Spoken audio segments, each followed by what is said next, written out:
kemudian melahirkan, ternyata anaknya itu cacat. Cacatnya itu tangannya tidak ada, kakinya tidak ada. Agak lonjong dikit ke bawah. Gitu. Nah, kita tanya nih, kalau yang ibu-ibu di sini, calon ibu kira-kira kayak gimana? Sedih kan? Iya, mau gimana lagi? Nah, itu biasanya tergantung dari sisi keagamaannya. Nah, yang lain tetangga itu memang dia agamanya kurang, malu juga, akhirnya apa? Bayinya itu disekap sepakai kain, meninggal. Nah, untuk meneliti itu kenapa ya? Kenapa orang itu kemudian apa? Kok tega sekali seperti itu? Banyak, cuma itu, yang lain juga banyak. Ya, yang lain juga banyak. Ya, yang mereka itu membunuh, kemarin itu membunuh ada ibunya, ayahnya, orang tuanya, saudaranya, dan lain sebagainya. Kenapa seperti itu? Ya, kalau sekarang misalnya di Palestina, misalnya di Israel, anak kecil itu dibom, dan sebagainya. Kok bisa ya manusia itu sebarbar itu? Ya, kemarin saya baca satu film, lihat film yang ini apa? Yang ada pernah nonton akun Altar ya. Yang ini apa namanya? Jadi gini ceritanya, seorang perempuan lagi nih. Perempuan itu dia di rumahnya ternyata dia KDRT apa sama ayahnya itu sering dipukul. Pokoknya dikekang lah. Akhirnya dia pindah tuh. Ya, dia tuh langsung kabur. Nah, ketika kabur ternyata apa? Kaburnya itu ke hutan. Akhirnya apa? Bertemu dengan apa? Pocong. Ya, pocong itu kan putih, tinggi, gitu ya. Nah, dia takut tuh, ketakutan. Akhirnya kemudian apa? Dia lari ke satu rumah dan ya ceritanya kemudian menikah dengan penghuni rumah itu, laki-laki. Tapi kemudian ternyata suaminya itu dia juga KDRT juga, terlalu mengapa, pokoknya nggak boleh keluar. Kemudian dia sering dipukul dan sebagainya. Dia kabur sekali, ketahuan dipukul lagi. Ketika keluar juga ketemu dengan pocong itu lagi. Ya, akhirnya kemudian apa? Terakhirnya karena dia tuh hampir dibunuh sama suaminya, akhirnya dia kabur dan di endingnya apa? Akhirnya dia pacaran sama pocong.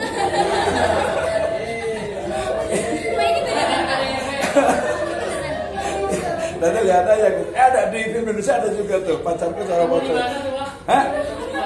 Ada di YouTube ada. Itu kenapa? Karena dia bilang itu pocong itu lebih baik daripada manusia-manusia itu, dan lebih manusiawi pocong daripada manusia. Ya, itu sebenarnya ini apa namanya itu kalau dalam drama film namanya apa itu ya?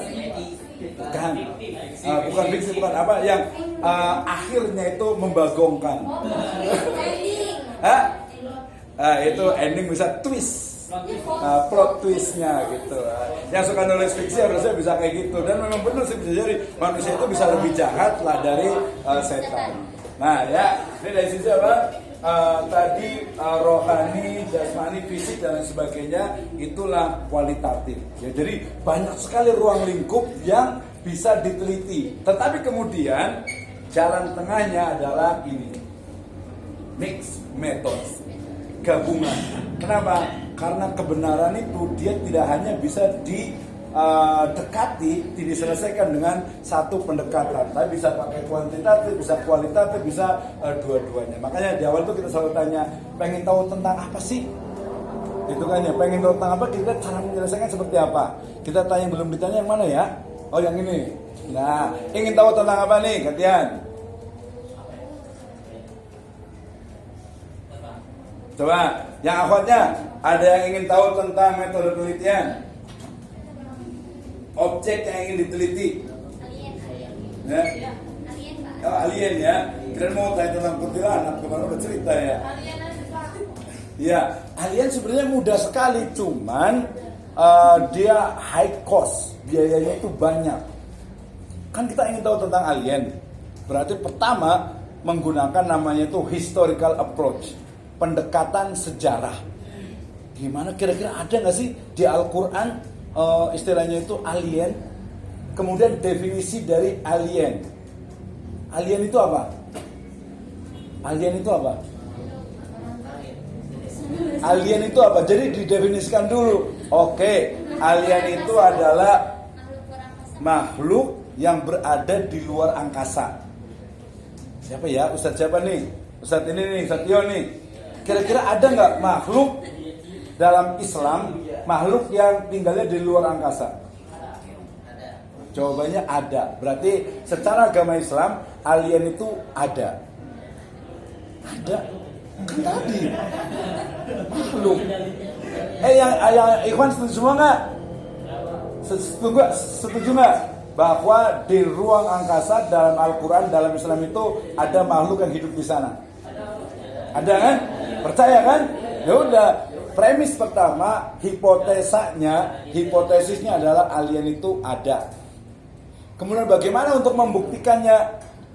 Sudah banyak dilakukan, biasa menggunakan metode, nanti di sini antara kuanta dengan kuanta itu ada eksperimen. Iya, kan? Eksperimen itu uji coba. Ya, komparasi kalau berbanyak. Berarti uji coba. Bagaimana cara uji cobanya? Berarti harus pertama banyak udah dilakukan. Mulai dari mencari ada nggak dulu itu. Ya pertama dari tadi kan udah ada. Yang kedua itu bentuknya. Bentuk alien itu kayak gimana sih? Ya apakah mungkin yang kepalanya besar gitu ya, kemudian kakinya kecil. Iya. Nah itu harus dicari. Yang kedua berarti ada nggak tadi sejarah pada masa lalu itu yang bisa komunikasi? Misalnya banyak banget gambar yang hasil AI, gambar yang mungkin itu palsu tentang alien, termasuk juga sekarang udah ganti ya, yang UFO, unidentified flying object, itu udah diganti sekarang itu.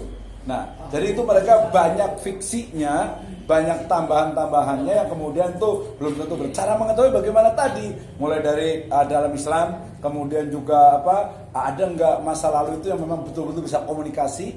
Ya cari misalnya sekarang lagi ramai tentang misalnya artefak-artefak yang ada di suku Aztec atau suku Maya yang kata mereka itu pernah komunikasi. Ya, kemudian juga mungkin ada kemarin itu ada makhluk bawah tanah yang juga katanya alien, gitu ya. Bahkan kita itu sendiri adalah alien. Percaya nggak kalau kita alien? Enggak. Kan tadi makanya definisinya harus jelas dulu, alien itu apa? Makhluk yang berada di luar angkasa. Kalau bumi di luar angkasa bukan? Dalam angkasa. Di dalam angkasa. Tapi masih ada di angkasa. Berarti kita alien juga berarti. Tapi definisinya adalah yang di luar bumi maksudnya. Kalau yang di dalam bumi? Iya kan? Iya, yang di dalam bumi katanya kan ada rongga bumi, termasuk yang di konspirasi yang ada di kutub utara, gitu yang katanya itu dalam itu ada. Gitu ya. Nah, itu jadi kalau mau meneliti alien itu ya biayanya pasti besar dan mungkin panjang lama. Gitu ya. Oke ya. Nah, itu tadi yang balik lagi mau meneliti apa nih? Tadi yang mana nih ya? Oh, yang ini ya. Coba.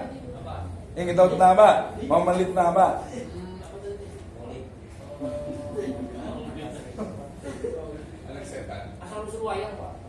Oh iya, ya paling gampang lah. Kalau asal usul berarti pakainya metode penelitian sejarah. Ya, kalau metode penelitian sejarah berarti yang menggali teks yang menjadi awal adanya wayang. Nah, gampang lah itu, tinggal urutannya cari aja teks-teks kitab-kitab zaman dulu yang pertama bahas tentang jangankan wayang, cendol. Itu udah diteliti tuh para pakar dari kuliner. Kapan cendol itu muncul? Kapan cendol itu ada? Termasuk mungkin pengen tahu kalau makanannya Prabu Siliwangi apa ya? Gitu ternyata makanan itu adalah burung bakar. Jadi burung kayak manuk bakakak gitu kali ya. Nah, jadi kalau pengen tahu tentang tadi tentang wayang, ya mudah sekali. Mulai dari wayang sekarang. Kemudian kapan munculnya, misalnya di zamannya Wali Songo itu udah ada wayang. Tapi wayangnya beda tuh dengan wayang misalnya sebelum adanya Wali Songo. Nah sebelum Wali Songo itu ada siapa lagi? Mungkin zamannya Majapahit. Ada juga wayang, tapi bukan terbuat dari kulit misalnya. Kemudian bentuk matanya itu tidak 2 dimensi tapi 3 dimensi. Makanya kalau di Sunda itu ada wayang golek. Kemudian dari ceritanya sebenarnya udah ketahuan bahwa wayang itu adalah Ramayana, Mahabharata itu bisa dipastikan itu pasti dari Indihe, gitu ya, dari India karena ceritanya itu udah jelas sekali, gitu kan ya. Dan itu juga tidak bisa menampik bahwa kita kebanyakan dari sisi budaya itu banyak dipengaruhi oleh India, selain juga Cina. Misalnya makanan yang paling keras misalnya tong dengan seng, jadi tongseng. Gitu kan ya. Kemudian orang-orang di kampung tuh kalau ya, nah jadi semuanya itu ada. Nah, tapi tadi ada satu lagi tuh, mohon agak sedikit ikhtilaf. Tadi misalnya siapa? Ustaz Fakih bilang apa? Tentang tadi tentang wayang, hukumnya. Ya gampang, pakai metode penelitian fikih untuk mencari hukumnya. Sama tadi ada nyelidiki tentang maulid, ya tinggal teliti aja. Kalau saya masih silakan aja penelitiannya, tapi harus betul-betul ilmiah, bisa dibuktikan. Itu udah gampang, gitu kan? Jadi semuanya memang harus diteliti. Semua itu harus sampai DNA kita itu diteliti. Makanya kemarin tuh ramai-ramai tentang Habib itu kan, ya tinggal diteliti aja. Kenapa repot gitu? Pakai DNA atau mungkin pakai banyak lah, pakai sejarah sebagainya. Apa lagi? Masalahnya bikin tesnya itu nggak berani bertanggung jawab yang dibuat. Iya, itu berarti memang tidak jujur. Hah? Ya, maksudnya kan dia tidak pernah bikin tesis bahwa nasabah alam itu kan putus. Nah, ketika dia adu banding biar menguji dia punya tesis, yang bikin sendiri dia nggak berani untuk membuktikan itu apa yang dia buat. Nah, betul. Termasuk juga itu kita mendapatkan antara kuantitatif dengan kualitatif. Kalau tadi yang dia DNA betul, dia berarti pakai itu kuantitatif karena dia ada kode-kode DNA yang itu memang juga harus dibuktikan. Sementara yang kualitatif bisa jadi bukan DNA karena mutasi DNA bisa jadi berubah, tapi dari sisi mungkin mereka itu punya ilmu sanad ya untuk nasabnya. Nah itu sebenarnya kalau mau diteliti harusnya dapat gitu. Cuman memang menelitinya itu kan ya para peneliti yang perlu lebih mendalam gitu ya. Perkara juga Habib itu ada yang memang hasil dari ini Belanda ya, termasuk juga mohon maaf nanti boleh diteliti lagi gelar haji atau haja itu juga sebenarnya munculnya awal itu adalah dari orang Belanda untuk membedakan ini udah haji, ini belum haji. Sama juga Andi, misalnya gelar Andi termasuk gelar Raden, Tubagus, Ratu itu perlu diteliti, gitu kan ya. Raden itu sekarang kalau di di Jawa itu rata-rata ya macam-macam lah, 5 juta, 10 juta, 100 juta, gitu kan tuh banyak. Kalau kita mau jadi misalnya di Malaysia, di Brunei, kemarin pas saya ke Brunei itu mau jadi apa?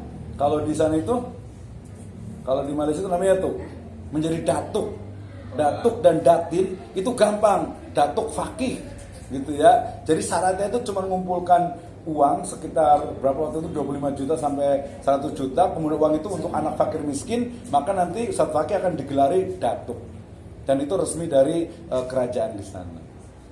Gitu ya. Kalau Andi kemarin itu yang di Makassar itu dia juga banyak dari konspirasi dari Belanda. Jadi semuanya itu harus diteliti. Gitu. Tapi penelitian kita itu adalah penelitian berbasis Islam. Jadi kebenarannya itu harus betul-betul tadi jujur, objektif, kemudian juga bisa dipertanggungjawabkan.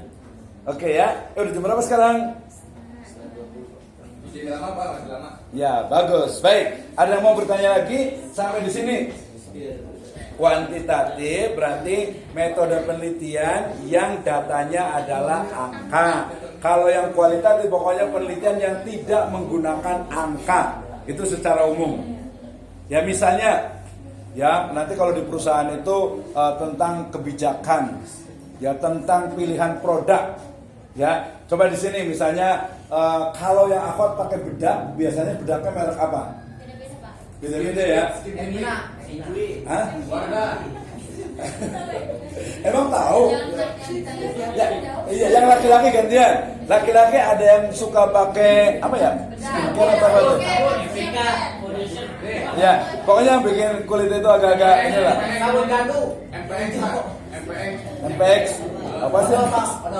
Bener. Ada yang suka pakai bedak nggak sih? Kalau bedak nggak ada. Suka pakai pembersih muka? Ada kali sapu, injuk gitu. Oh ya udah sabun. Pakai sabun mandi apa? Nah, nanti itu juga bagi penelitian misalnya nih. Di sini ada yang jualan nggak? Ada dagang jualan apa aja? Bedak, nggak pernah jualan ya? Jualan apa? Ya. Produk sport, Pak. Jualan apa? Kerudung kan. Nah, misal kita mau jual kerudung, pasti dong carinya kerudung itu yang orang itu banyak minat. Nah, kira-kira yang tren itu apa? Kemudian orang yang suka beli apa? Istilahnya modelnya begini itu apa? Pakaian perempuan paling banyak tuh modelnya begini-begini. Nah, itu juga pakai penelitian namanya market research. Itu jadi nggak asal. Jadi kalau kita melakukan sesuatu itu harus pakai penelitian. Misalnya yang ikhwan, yang laki-laki ingin pendekatan PDKT dengan seorang akhwat perempuan, harus kita riset dulu. Iya, makanya kalau zaman dulu itu ada bibit, bebet, bobot, satu lagi bubut. Iya. Nah itu sebenarnya bagian dari riset yang lokal, wisdom. Ya, makanya kemarin kita tanya juga survei, ternyata nggak suka dengan suku tertentu gitu ya. Coba kita tanya nih yang laki-laki. Kalau yang belum nikah semua berarti ini ya. Iya, misal kalau itu nikah ya. Kalau nikah mau nggak dinikahi, jangan janda lah ya, jadi udah lewat.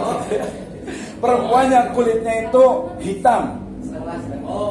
Coba, nggak hitam-hitam amat lah, ya kayak saya sawo busuk lah gitu. Kira-kira mau nggak? Ya udah, ekstrimnya itu kulitnya tuh betul-betul Afrika, mau nggak sih?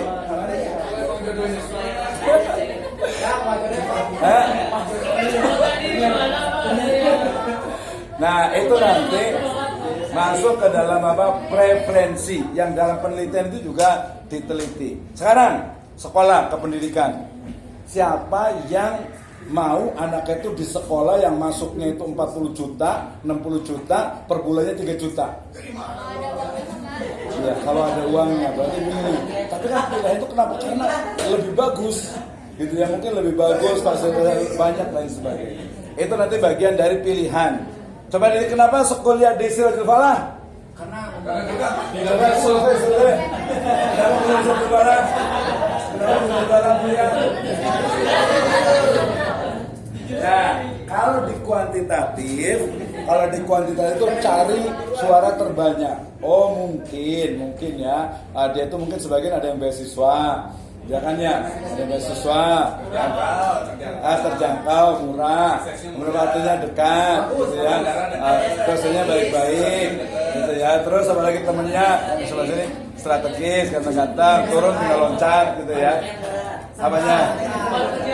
Prakteknya murah, seberang gitu kali ya. Nah itu adalah pilihan. Tapi mungkin kalau mamanya kita ada ini lain, mungkin ada pilihan lain mungkin. Nah itu juga bagian dari penelitian. Ya. Sama juga nanti kan jadi guru nih. Mungkin ada yang jadi guru, jadi kepala sekolah. Kira-kira kalau mau buat sekolah, kira-kira yang mahal, bagus, atau udahlah murah aja. Yang penting ini.